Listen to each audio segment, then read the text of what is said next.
you know that thing we always do on the Brew? Yeah. Where we ignore the guest and we chat for ages about something that's got nothing to do with Fine by football. me. We're not going to do that today. No, we're not. Because Steve's not here. Oh, right. And as Joe was saying, what was it the saying you said earlier? Well, the collection of mice are away, the cats will play. Yeah, the cats will It's work. actually going to be more sensible. Yeah, it's like the now. opposite of like, because Steve's not here, we're actually going to talk a Yeah. little bit about Manchester United and football. We've got Peter Hall from the iPaper with us.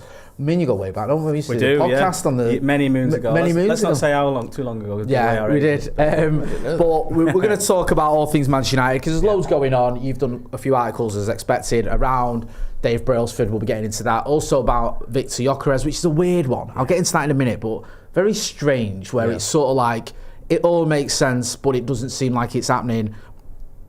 But maybe it could. We'll get into that properly. Joe, how are you? I'm good, thank you. Very well.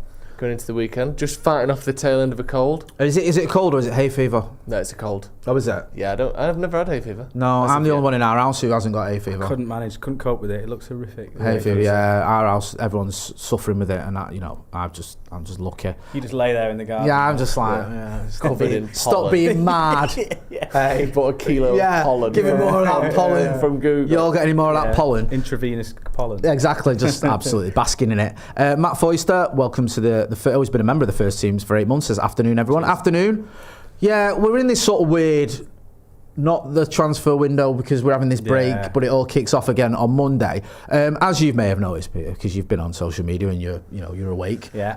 Everyone's having a meltdown at the minute in the Manchester United social media world because Sky did a report, an update earlier on today saying that Brian Mbeumo is intrigued by the idea of going to Spurs. Are you intrigued by any ideas recently? No. I haven't been intrigued since. I've not been intrigued 2006. since. Yeah, I can't remember last time I was intrigued. He's intrigued by going to Spurs because Thomas Frank is there, and that sent everyone west. Now, you did an article, I think it was, was it this morning or maybe yesterday evening? It was out this morning. Out this morning. It was an update this morning on it. And there was a line in here where you're talking about Mbeumo, and you just said that basically, a second bid. You expect a second bid to come in from Manchester United for Brian Mbeumo. How concerned should United fans be, if that's the right word? Do you think it's still sort of where we were at earlier on this week? Is there any reason for us to start doubting that this can happen? It's an easy link there, isn't it? Because Thomas Frank's just been taken over. He's got the job, and he wants to bring his best player with him. Yeah. And if it was a tussle between the two clubs a few years ago, it's a no-brainer, isn't it? But now one's in the Champions League and one's not. So he is going to be intrigued. But I don't think, from what I can gather, there's any more than that. I don't think there's certainly been no approach from Spurs. United have made one bid. Testing the waters bid. It was never going to be accepted. Was it? And a new one's on the way. And there's personal terms have been agreed with him early on, as in they contact his representatives. They have a package that they're happy with. Unless Spurs come and blow United out of the water with double his money or something like that, I don't think there's any danger of it not going through. United have invested quite a lot of time into the deal, and I don't think they're going to be gazumped by Spurs. Bit scary though. Especially after the Europa final. I think there's this whole feeling of like, we didn't think Spurs could get the better of us, but they can. I know obviously these are two very different things, but it kind of feels like, oh no, they're going to do it again, kind of thing. It's just a matter of accepting that United don't have the appeal that we perhaps think they do. I mean, if United came on for us, if we were professional footballers, we wouldn't think twice. But, well, it depends on the money. I'd go straight to Saudi. Just for the record, any offer, I'm off to Saudi. Fair enough. But with younger players now, some of them don't remember United being that good. Yeah. So there's not the appeal that our generation perhaps see with United. So if Spurs or Newcastle or someone like that comes in, you'd think twice about going to United. Yeah, it did seem like he had the pick of those teams, and he I know he might, it can also, because at the time when it was reported that he was interested in United, Thomas Frank wasn't officially the Spurs manager, he'd been linked with it, but it did seem like he wanted to go to Manchester United, and I get it. I still think I understand your point of view, and certainly Spurs and Newcastle have Champions League football, big clubs, big crowds, but United for me is still the biggest club in the land. And he's going to start every week. Yeah, if he comes, he's going to. I mean, and Well, he'd be sort of competing with Ahmad, wouldn't he? Yeah. But him, Cunha, and Ahmad will be competing for three places in the team, basically, which is pretty good, really. Yeah, I think it'd be. You face more competition at Spurs, perhaps. Than that. Yeah, that's something to consider. I don't get why we haven't put another bid in yet. Because the first one happened, wasn't it, last Wednesday? Yeah. Like a week, 9 days ago. Well, you know, when you buy a house, you don't come back in with an offer straight away, do you? You keep them sweating for a bit. Yeah, but are they going to be sweating really? Because they know that offers They're also a bit miffed that the news came out that it was leaked that Mbeumo had accepted personal. Spurs were annoyed. No, Brentford were annoyed. The Spurs were annoyed. Sorry, why would Spurs be annoyed? Yeah, Brentford are annoyed that supposedly because that story that Ornstein came out with that Mbeumo's he said he prefers United over everyone else. Right. And Brentford like, well, first we've heard of it, kind of thing. Really? So they're a bit miffed, and I spoke to someone there, and they were like, well, we'll drag it out all summer if we have to. It's no skin off our nose. He's got to go. We're happy for him to go. We're happy that what he's done for the club. We know he's going to leave. Brentford, they know the place, kind of thing in that sense. So are they miffed because they think that will have stopped the likes of Newcastle and Arsenal having a bidding war with Man United? Is that why they think? Why are they the myth that Mbeumo said, I prefer Man United, but they've not been approached by Man United or weren't even that aware of Man United's interest in him. So they're like, is it poaching? You know, like back in the Fergie days. Yeah, what's happening? We were talking about this. They tapping up seems to have gone out of vote. Yeah, it got Jaap Stam booted out of Old Trafford, didn't it, for revealing that in his book about Fergie.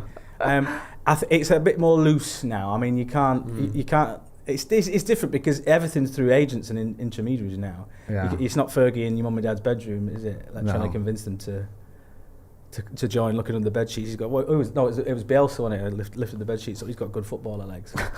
Can't do that anymore, can you? Yeah, I'm not sure. It's probably for the best. I'm a bit concerned, if my son makes it a footballer, if he's got managers looking under his bed sheets, just checking his legs out, that doesn't make it okay. No. Do you know what I mean? I can tell just from being laid down, I can tell if they're going to be a footballer or not. Where do you stand on it all? Because you're usually the voice of reason on this channel, Joseph. You're pretty chill. You don't tend to get as irate and as sort of emotional as some of us. Are you concerned at all with all this? A little bit, but only because it would make some sense. But again, that's probably the only reason that the story exists anyway. Yeah, because it does make some sense. Obviously, Tottenham could do with Mbeumo. Thomas Frank clearly, presumably likes Mbeumo, but it's just you would assume that if he wants to join Man United over the likes of Newcastle and Arsenal and the other teams that were mentioned, why would Tottenham beat not just United but also Newcastle and Arsenal and then United? That doesn't make any sense to me, because I think United, obviously for me, are the most appealing, but if it's just league position involved, Arsenal and Newcastle have also got Champions League football. Yeah. Tottenham would be the least appealing for me out of those options, so I don't get why that would win other than Thomas Frank, but he was willing to leave Thomas Frank 2 weeks ago. And also, everyone knew Thomas Frank was going to Tottenham when this first bid was put in anyway. 9 days ago, we all knew Frank was going to be the new Tottenham manager. Yeah. And it still came out that... longer ago than that. Yeah, exactly. So it still came out that Mbeumo favoured United when, we could have favoured Tottenham then if that was the case. Is it the be all and end all signing, though? I mean, if he did go to Spurs, is it that big a deal if United miss out on Brian Mbeumo? It is for me. Do you think? Yeah. I don't think there's another one like him.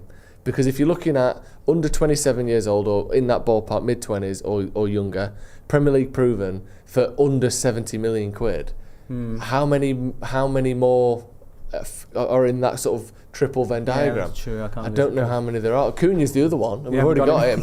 So that's my worry, is you're running out of what seems to be the pillars that Wilcox and Barada and Amorim are keen on. Yeah. I don't know how many other people are left there.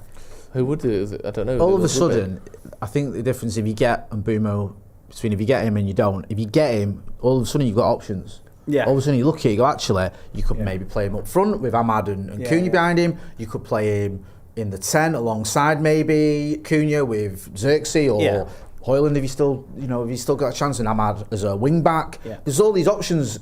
Yeah. But if you do that, Mason Mount's still there. Maybe you play him as a 10 and Mbeumo up front. Do you know what I mean? Like you look at, okay, United now have, and also he's a match winner, and it's like Cunha's a match winner, Ahmad's a match winner, Bruno's a match winner, and Mbeumo's a match winner. All of a sudden you've got a few. Yeah. Whereas without him, it's just a little bit more like. And I suppose you're right, Joe, in the fact that at the end of the day, he's scored loads of Premier League goals, and United haven't got. No one does that. No, you haven't. We were talking about it, weren't we? Because we couldn't believe that it's not since Robin van Persie we had someone at United in the Premier League who's got 20 goals in the Premier League. Was Zlatan before that? No, Zlatan was. He got 20, didn't he? No, not in. Again, everyone thinks that. Was it all comps? Yeah, so 20 Premier League goals. I know you might. Martial got all comps as well, didn't he? Yeah, Martial got all comps. Rashford got all comps. One season, Rashford got 30, didn't he? But he got again 17 in the league. So it's quite.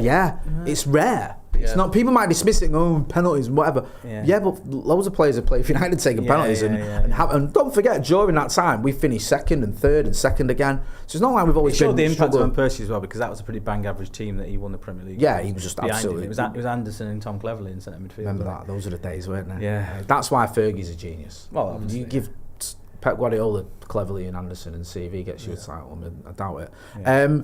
I want to talk about Viktor Gyokeres because you've done a piece on Viktor Gyokeres. You spoke about the links are obvious. Yeah. Like United links are obvious. You've got a player here who has played under Ruben Amorim, obviously played in a very similar, the same system that Ruben Amorim plays because it's, he's the manager here now. He's scored loads of goals. Too many goals. just calm down a bit. Calm down a bit. What 53 in a season? It's a democracy, isn't it? Who do you think you are? Just pack it in. 30's fine. Boring. Absolutely exactly. Boring. Game's gone. Look at me, I've scored a load of goals. Pathetic. So it makes sense in many ways. Yeah. Sporting, are sort of resigned to the fact of losing him, albeit there's arguments or debates going on as to how much they're willing to let him go for. However, it's not as clear cut as Manchester United are mad keen on him and have the funds. What have you made of all that? Where do you think we're at with the It's a lot trickier than it seems, because Amorim is dead set on he loves him for obvious reasons. He fired them to a league title pretty much.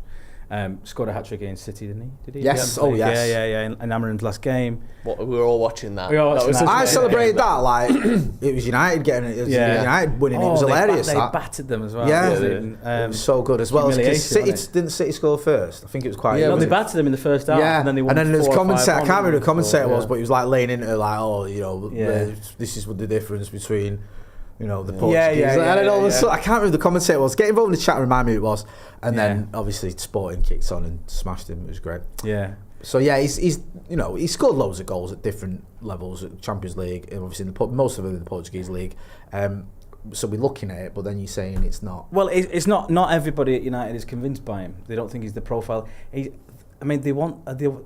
they want a younger striker. I mean, that's why they went for Højlund, and look how well that's gone so far. But if they're going to spend that much money, they want a younger striker. They're not sure there is the right profile, and they're trying to get away from. The Ten Hag's probably biggest downfall is that United give him too much autonomy in transfer market, and he just signed loads of players that pllayed from Ajax, and that didn't particularly work out well, did it? No. So they're trying to. They've made no secret they're trying to copy the Man City model, and there's essentially, they've got the same people that transform City, Wilcox and Barada. But they're trying to give them the autonomy to sign the players. Yeah. And he's not their player. He's not somebody their club have identified. This is Amorim saying, I want this guy. And United are trying to get away from that. And they're like, he's good, but is he really what we want? Because they've only got a finite amount of money to spend now. It's not like 200, 300 million to spend anymore. They've already spent, if Mbeumo comes, they've already spent 150 of money that they haven't got. So and there's no many bids coming in for these players that are supposed to be being sold.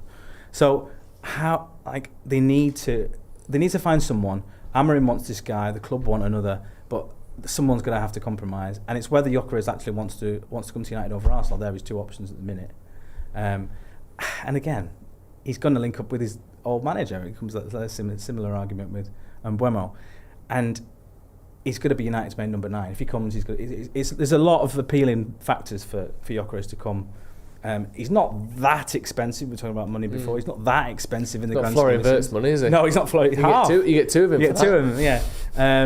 And expensive player in the Premier League history. Yeah, but Liverpool don't do that. They don't do that. They've not done that since they spent. It's the world record goalkeeper, world record centre half, defender, midfielder. Don't think they got world record striker. No, but they spent €100 million on Darwin Núñez. Close enough. Close enough. They tried. Pretend. They tried the best. Yeah. So Yeah. I mean, look, I'd have Gyokeres. I think it would be an upgrade on what we've got, and I think it'd be a big enough upgrade to make it worth path, it. Isn't it? Yeah. A couple of years ago, he was at Coventry. Yeah, and Brighton thought it wasn't good enough, went to Coventry, and then now he's the most wanted man in Europe. I mean, since when have Brighton been good at spotting young talent? Why would we trust their opinion on him? Yeah. They've never brought anyone through. The only decent player they've had is profit. Danny Welbeck, so they can just shut up and stop trying to be clever. If we look at this from a more kind of, a less emotional angle, you mentioned it before, are we kind of being done by the Mbeumo to Tottenham thing? Is it just a case of, his former manager's there and he's available to be sold, so this deal probably will happen? Realistically, is there even anything in this? I don't think so, no. And from what I can gather, don't hold me to it, but I mean, at this stage, it doesn't seem, from the conversations I've had, it doesn't seem anything other than, the manager's gone. He might take his best player with him. They've got some money to spend. He fits. They need a striker like him. There's no sort of nothing from the player. Nothing from the. He's not thought. Actually, I changed my mind. He wants to come to United. He's decided he wants to come to United if they can get the deal done. Whether they can get the deal done is a different issue. But it doesn't seem like there should be much of a hold up. But it is a bit concerning, like you were saying before, about why is there no bid? Why isn't there another bid? It's coming. I keep being told, but maybe it's like that Ander Herrera situation. It's a couple of blokes running around with a suitcase full of cash. I don't know what a time to be like that was, wasn't it? The people that weren't actually representing United, and then there was like a half-10 bid at night for Fabio Contral. It was like Real Madrid are like, shut up. That was just such a crazy transfer window. You mentioned it in your article about sales, and you've mentioned it there about I think you say there's no bids yet for Sancho, Garnacho, Antony and Marcus Rashford. I mean, that is slightly disconcerting. Yeah. Do you think that there could be some movement there anytime soon? What's the likely sort of situation there? Because I expect someone wants these players, especially Antony as well. Yeah. I know that might sound crazy thing to say, but bizarrely, Antony is the most wanted, and I think that's the one that will go through first. Yeah, Betis kind of ruled themselves out of it and essentially said, we haven't got the money, we can't afford him, we can't afford his wages, we can't afford United's asking price. Right. But they absolutely love him. They're absolutely obsessed. I mean, you saw like the reception that he got off the fans. Like he loved it there. They really took to him. He scored some brilliant goals. So they're essentially doing everything they possibly can to do it, and they've got to put a bid in. Yeah.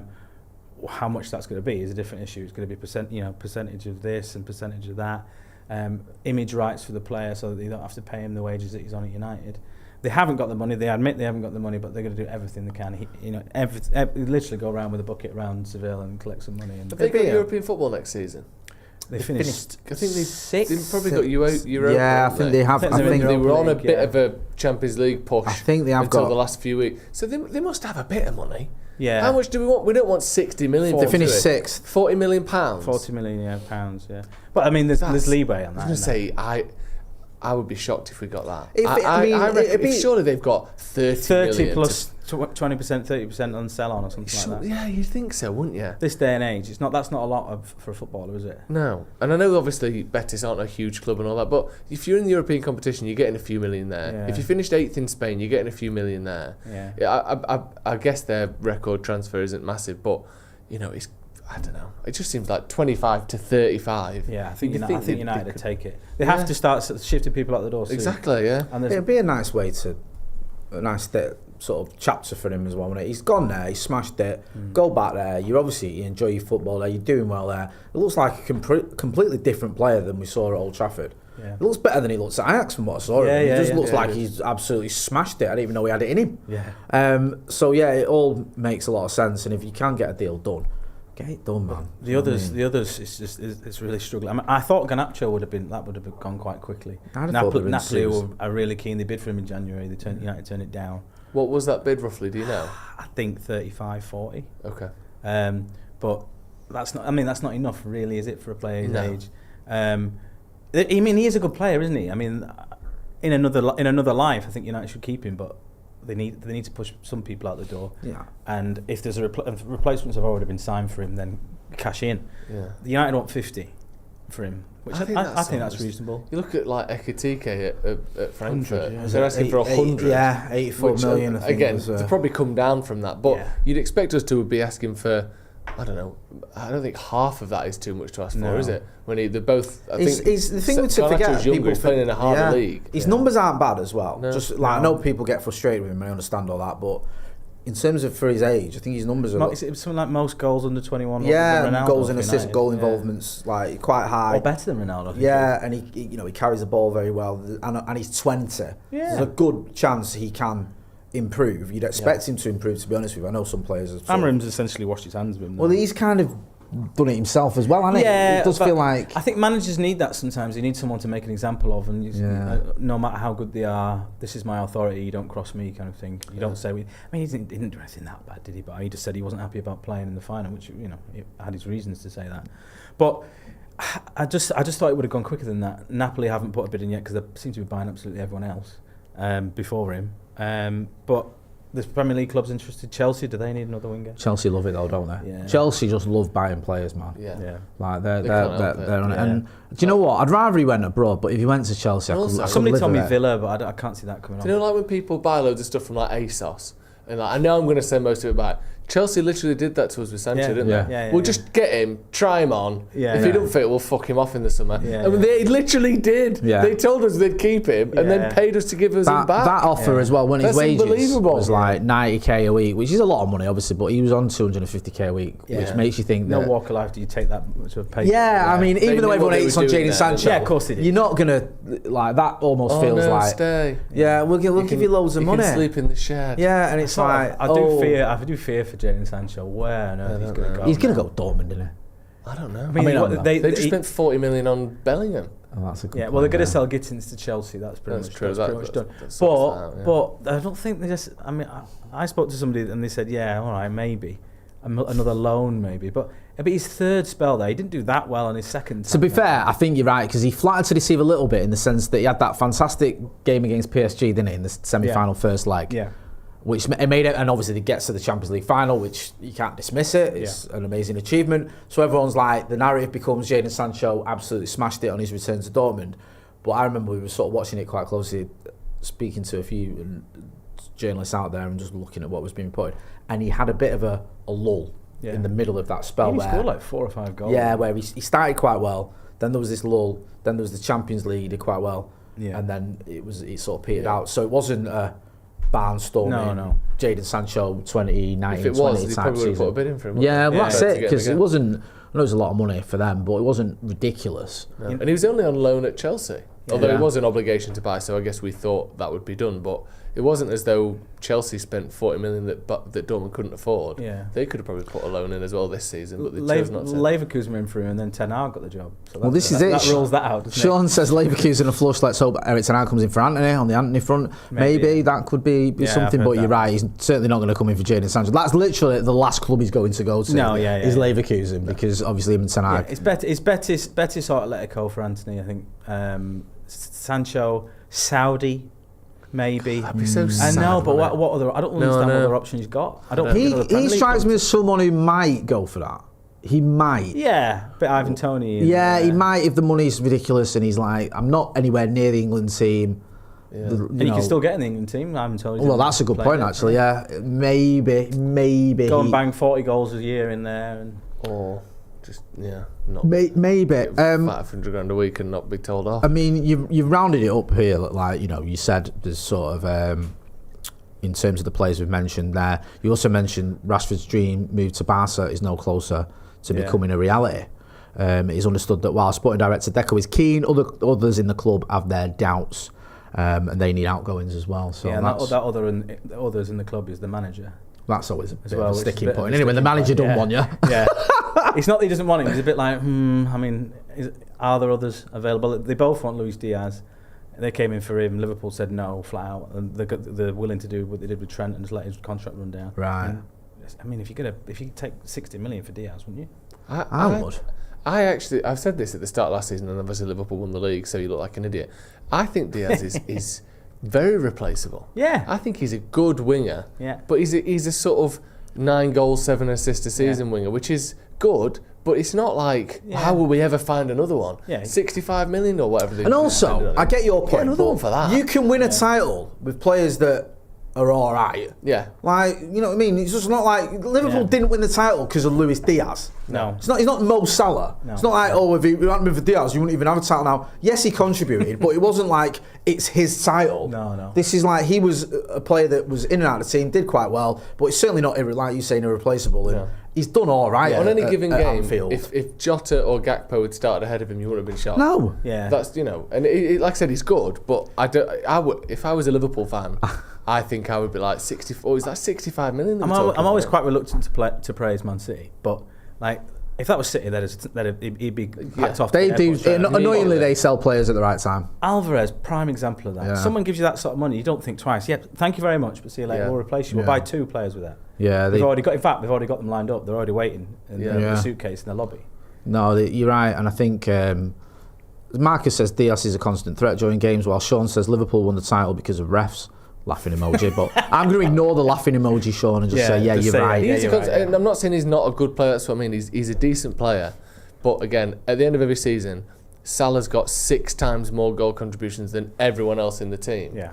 And it's like, Diaz is good, but you can get another Diaz. Yeah. And you're making profit on him. Think of what you could spend with that. Like, I know it does feel as well like nowadays clubs have to forever. Think about this a little bit more, perhaps, with everything that's going on.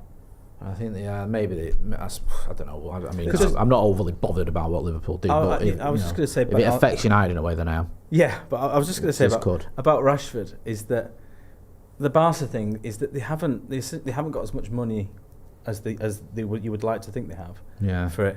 And if they're going to spend it, are they going to spend it on Rashford, a player that the manager doesn't necessarily like? Rashford's holding out for it. His team are holding out for it. They hope it's going to happen. At the moment, it doesn't look great chances. Again, what are his other alternatives?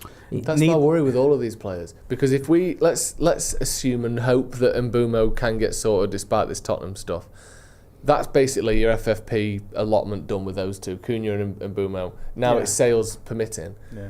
No one's in for Antony, although people are in for him, but it's not close. Yeah. Garnacho, we're waiting. Rashford, he wants to go to Barca, and as it stands, they're not too keen. Who else? Sancho again. Who would even want him at this point? Yeah. Like, are we going to be dragged along all summer with Gyokeres going to Arsenal and I don't know, Ekitike going to Liverpool or whatever? And by the time we actually sell a couple, Sesko to Arsenal, whatever happens. By the time that we do get a couple of quid, all of our targets have gone. Or you'd go the other way and you go, right, we're just gonna buy them anyway, on the hope that we can sell Sancho, Anthony, Rashford. Whatever between now and the end of the summer. Then if you don't, you're in trouble. You're like points deduction territory. Like it's a real struggle. That is almost as important. The next sale is almost as important or more so than the next purchase for me. So they really need to get a move on with it. And and it doesn't look great at the minute. That's why the worry hangs over Kobbie Mainoo, because don't start selling me this Peter. None of us obviously want him to leave, but he can't get in the team. The manager's not that keen. He's not that convinced. And United need to raise money. So if somebody comes in with a £7 million bid, I'll be devastated. It would be. Honestly, it would be. But United, unfortunately, they might be a bit more real. I'm just pretending it's not even an option. That's burying my head well and truly in the sand because. Garnacho, sorry. No, go on, you're right. Garnacho's the one in it. Yeah. Because it's academy. Even with Anthony, yes, we'll get a bit of money, but we've lost 60 million quid on that deal. Sancho, so good in it. I know he's been here. So many of our best sales, our top sales, are players we bought for more than what we sold them for. Yeah. Sancho's been here for 4 years, so we might have paid his transfer fee off by now. Right. So potentially, if we do get somebody from that, might be a bit of profit. Yeah. Kinda. Yeah. But Garnacho, that is all profit. 50, 60 million's worth as well. And people are actually interested in clubs. Are actually interested. If you get a buyer for him, then that massively opens things up for. You probably get a striker and a midfielder with that. Well, United met with Napoli executives the week after the final, so I thought, right, this is going to happen pretty quickly, because it's not a new conversation, because they'd had the conversations 4 months before or 5 months before in the January window. So like, isn't it just right? We still everything we said before. Yeah, we still think that the offer's the same. What do you think? It can't be a long conversation. No. But it doesn't seem to be. I know again they're looking at a lot of other people. They got to get De Bruyne done, and they've done that. But someone needs to go quickly. Who that is, I don't know. Yeah, I'm not sure. Just either. not Kobbie, I think. That would be nice. There's a bit of breaking news here. Oh, go on. So this is from Darren Lewis in the Mirror. Yeah. I like Darren. It says Spurs have launched a £70 million bid to hijack United's move for Brentford forward Bryan Mbeumo. Right. The North Londoners offer is worth £65 million plus £5 million add-ons, £10 million more than United's, as revealed by Mirror Football last week. Thomas Frank loves him, all the rest of it. But United remain the preferred destination for Mbeumo, who scored 20 Premier League goals for Brentford over the past season. United have already made 2 bids for Mbeumo.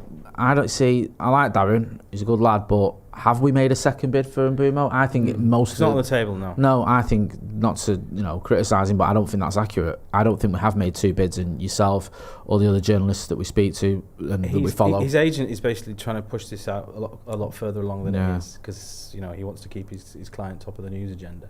There's no second bid yet, but it is coming. He needs to get a move on if that's true. If there's anything in there. It's weird though, isn't it? Because on one hand there is this sort of potential kind of inaccuracies in there, but on the other hand, it was Darren Lewis who first said about this connection. Yeah. And at the time we thought it might just be a bit of 2 + 2 = 4 kind of stuff, because why wouldn't he want him, and why wouldn't they? And it would freak us out, and it's a good story. But then now there's Sky are saying it, and others are saying it, and now he's come back in with an update on it. It's more than intrigued, isn't it? Yes, and now then you start getting worried a bit, don't you? But I mean, there is that line. There is that line in there though, where he just says that United still his preferred destination. So, if United at least match the bid, which they will, by the sounds of it. Yeah, I don't think there's any. It's difficult though when you get an article like that has something in it that you know is wrong. To trust the article. And this isn't just wishful thinking, because I don't want Spurs to buy Mbeumo, but it undermines the entire article for me. If you go in, United made a second bid where everyone who you trust and who would know says we didn't, and we haven't yourself saying, so that makes me think, I know Unless it's happened today, but I don't think so. It does feel a little bit. Again though, I like Darren, but he's not someone I'd associate with transfer stories as such as well.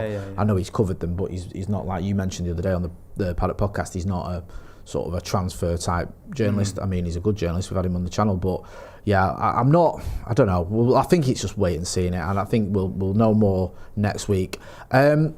Get involved with the chat in the comments. Let us know what you think. Do you put any weight in that? Do you believe it? Do you think it's nonsense? Hit that like button as well. I know, I hate it. Get him. Want to talk to you about Dave Brailsford? Because you did a great article earlier on this week where you spoke to some people about Dave Brailsford. About, obviously, he came.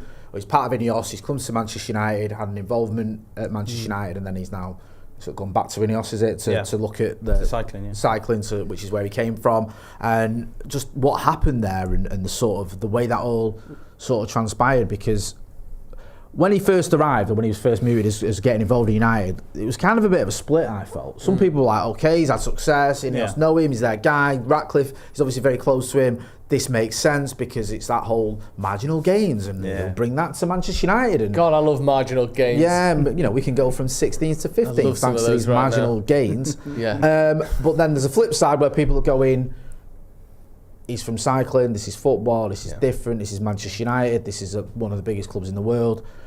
It's not transferable, and it's now a case of him moving on.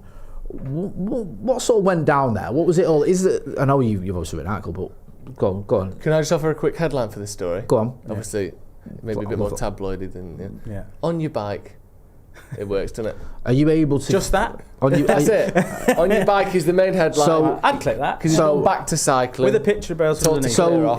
Pete went with he knew nothing about football. Ineos insiders on Brailsford's Man United failure. But I think you've missed the trick there. I think on your bike. I don't write the headlines, please. That's more don't blame me for that. That's more cultured than mine. Mine's your sort of tabloid back page. Maybe third to back page. On your bike. Do you know what I mean? Yeah.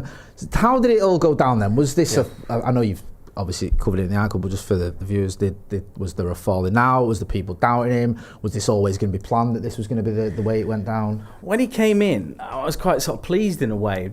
I mean, look, I get it. Cycling guy, was it ever going to work? But just some new ideas, and initially it looked quite good. And he came in, he did an audit, and he said absolutely everything needs changing.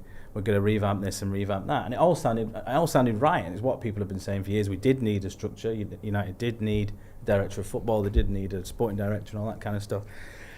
But the problem is, he came in and did that, great, but then he stayed on and he just hung around. And any time, he was just there all the time. Any picture of like Radcliffe or Wilcox or Ashworth, there was just Dave Brailsford's sort of bald head in the background, wasn't it? And he was like, what? And he just always has that sort of sinister look on his face, like, what? I'd love to sit down with him and have you never get an interview with him, but I'd love to sit down and pick his brains, because there's a lot going on in there. And what I tried to get across in the piece is that it's not as simple as a cycling man in football. That's not why it didn't work. It's the fact that he and Radcliffe, in a way, it just adds too many cooks. There's too many opinions in the boardroom, and it's why United made such a mess of the Ten Hag thing. There was disagreements, but it eventually went with Radcliffe and Brailsford. There was disagreements over Ashworth, but Brailsford hung his hat on Ashworth. He was his man, chased him for a long time. When he came in, he said it's Ashworth or no one for the director of football, and he went all out to get him. He was willing to pay the compensation. He was willing to allow him to stay at Newcastle and willing to wait for him to come. Even though United desperately needed someone in, it was Ashworth or no one, because Brailsford said that. And it was kind of, but then they got Ashworth in, and Brailsford and Radcliffe were still taking decisions over Ashworth. There was meetings that Ashworth wasn't included in. And like, if you've got this guy and you're supposedly trusting him, you say he's the best in the class, this amazing director of football who revolutionised English football in St George's Park, you can't go then taking decisions over his head when you don't have his expertise. And that was the problem. That's why the Ashworth thing fell flat. That's why United gave Ten Hag a new contract and then sacked him 3 months later. It was just, and because Brailsford is Radcliffe's right hand, basically, so the two go hand in hand, and they are taking decisions off people within the club. And I spoke to people at Nice and the cycling team at Ineos, and they're like, it was essentially, I wasn't allowed to do my job, because we then had to present to Dave Brailsford, and no one else was allowed to speak to Radcliffe, because Brailsford had to be, as one of my sources said in that, he wanted to be the only one who could speak to God. Yeah, God it was about him being the only one. Yeah, and he was like, that's all he wanted to do. He wanted to make sure that he had Radcliffe's ear all the time, and nobody else was allowed to speak to him. And he said, before he came in at Nice, we had a great relationship with Bob Radcliffe. Was Jim's brother, was head of football at Ineos. I mean, this is the level. There's too many layers of management all the way through. So he was head of football, and then there was Jim Radcliffe used to come in twice a month to the club, see how's everything going, actually getting involved. He said as soon as Brailsford came in, he never spoke to Radcliffe again. He never came in again, because you had to go through Brailsford, and it just adds another layer in the chain. And the cycling team was saying, so he was like, it probably has worked like this with transfers that he doesn't know, but they missed out on getting like some of the best riders, because they would have to get it signed off by Radcliffe. But you had to go up 2 layers of management to get it cleared by them before you got to Radcliffe. And that's what's happened at United. And it's just added another layer of management that they don't need. And it's why, perhaps maybe they are learning the lesson, is they've not replaced Ashworth. Because they've got the people in there already. Wilcox is already there, give him a different role. There's already enough ideas in there. You don't need to overdo it. United went from doing absolutely nothing to having too many in the boardroom. And Brailsford was the biggest problem with that. Because there was also Jean-Claude Blanc as well, who came in, who's in the boardroom. He's stepped back now. Yeah. So whose decision was this then for Brailsford to kind of fall back again? It wasn't working, so everybody, it was a mutual decision. Radcliffe was like, well, this season's not gone well. What can we do? And Wilcox and his team were like, well, we need to get on with our job here. Yeah. Let's trust us. If you're going to invest all this money in us, trust us to let us do it. There's a line here, Pete, that you've written. I've got to read it out. It says, 16 months later, Brailsford is set to step back from his role in charge of football operations while retaining a director role at United, having steered the club to a worst ever Premier League finish by a distance, overseen mass redundancies and helped alienate almost all match-going fans with ticket price rises, with the Red Devils further away from their former grandeur than ever. Quite the legacy. Yeah. In such a short space of time, it's incredible. Yeah, when you write that like, it's like, Just to look at that from a different angle, though, and not that this is necessarily my opinion, but could you make the case that you almost needed someone to parachute in, make a load of shit decisions, and then leave? Is it almost like, right, well, maybe some of that, and we can say that some of that kind of ruthlessness and, you know, the problems of this season will now be leaving with this, in the way that Amorim's doing it with Garnacho and Rashford potentially? Is the leadership team potentially doing that with Brailsford, kind of going, look, the villain's gone now, next season's going to be great? Making the scapegoat. You're not but kind of, without doing it directly, obviously. Yeah, perhaps. But what they should have done is he should have come in and do what he did at UK Sport, in that he came in, did the audit, oversaw the audit, and then stepped back. Yeah. He hung around for a season, and as things were going worse and worse and worse, and you got to another transfer window, and you don't have to have that other extra layer of management in this transfer window, because it's such a key transfer window for United. They can't mess this one up. So who's coming up with the who we need to buy at the minute? Because we've got a video coming out soon about Jason Wilcox, actually, because from the outside it appears as though his role is sort of swelling and swelling and swelling, and almost like every time you hear of something happening at Man United or a decision being made, the words Jason Wilcox aren't too far away from that decision. Yeah. I mean, obviously you've got Barada in there as CEO as well, but like you said, Wilcox has filled the Ashworth gap. Yeah. And now Brailsford's gone as well. Yeah. Who's going to be running things day to day? Well, I mean, it's not going to be Barada. He's got enough to do with, you know, stadiums and all that kind of stuff. Yeah. But Wilcox has got his own team. He's got Matt Hargreaves in there to do his to do the recruiting. They've revamped the scouting department. They've revamped the analytics department. They're going to utilise that, and they're going to actually have faith into them to do it, to identify their own players. Which is why there's this conflict over Gyokeres in a way, because they're like, well, if we're going to do all this, can we just sign the player that the manager wants? Is that defeat the object of what we're trying to do here? And it was just that you didn't need both Ashworth and Wilcox. Like, you know, you can give them different roles and what have you, but Barada's so overarching in the fact that he deals with everything else, and he's quite happy to do that, and that's what works so well with City. They're happy to give Wilcox and his team autonomy to do that, and I think you've got to back him, haven't you? You've got to.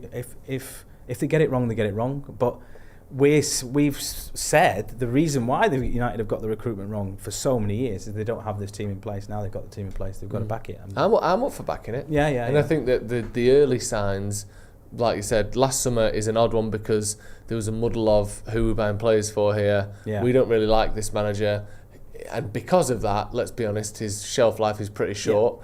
And that ended up being the case. So you kind of bought a load of players for Ten Hag, but really knowing you're probably not going to be here very long. This summer feels like, I mean, hopefully they're not planning on sacking Amorim anytime soon. It feels like we're actually properly feet under the table now.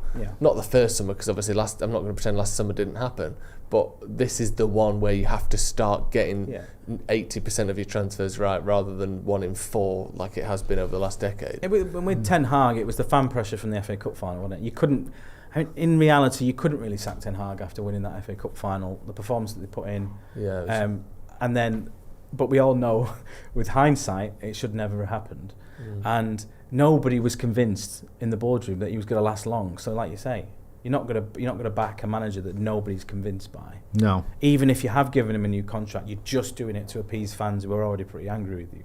You couldn't. The state of the club at the time, the relationship between the fans and the club, they couldn't have sacked Ten Hag because they needed to do everything they could to repair that. But now, even though Amorim is under pressure, let's be honest, you can't have that season and not be under pressure. But you've got to back the whole structure of the club, not just the manager. You've got to back the whole structure of the club. And Radcliffe, and by taking Brailsford out of the firing line here, he's kind of doing that. He's like, right, okay, this isn't going to be an Ineos transfer window. It's going to be, yes, we're in charge of football operations. Let's be honest, I don't think Joe Glazer's that bothered, is he? No. I don't think he's going to be scouting, sat in the back of stadiums in an anorak, is he? Well, I hope not. Watching players. But yeah, it's very much let's back the Manchester United hierarchy rather than the Ineos hierarchy this time. 100%. Tyler Wood says, it's called seagulling, Joe. Someone who flies in, shits all over everything, steals your lunch and leaves. Like that. What is that? I'm going to put a link in the chat to Peter's article in the iPaper around Dave Brailsford. Also check out as well the articles on Gyokeres, what's happening, which also speaks about Brian Mbeumo and some of the players that we're trying to move on, lets you know what's happening there as well. Anything planned you can tell us about? Anything transfers wise? Yeah, anything you're working on? No, I'm going on holiday for 2 weeks. Oh, nice. Where are you going? Cornwall with 2 young children. Yeah. Some of my best memories. That's not a holiday, is it? I keep saying this. It's not. I've done them ones, yeah. Some of my best memories as a young child were made in Cornwall. Were they? Yeah, Perranporth, etc. Yeah, we're going to Perranporth. Yeah, we're not staying there. But we're going what a place. Yeah, it's lovely. Bar on the beach.